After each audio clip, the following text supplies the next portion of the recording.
The January 2020 issue of Railway Modeller is hitting the shelves and is jam-packed with all the latest news and reviews from the modelling world.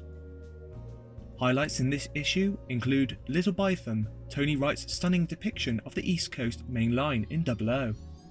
White Peak Limestone, a 00 industrial scene packed with plenty of operational potential. Plus a closer look at Charlie Johnson's scratch-built workshop from Series 2 of the Great Model Railway Challenge, as well as all the news and product highlights from Warley 2019.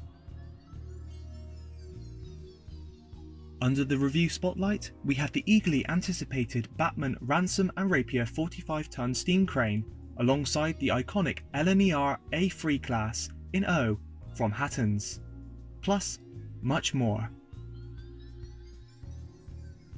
Not only that, each copy includes a free 00 scale ratio yard office plastic kit, along with a handy article on how to assemble and detail your model. Grab your copy of the January 2020 issue of Railway Modeller, on sale from December the 12th.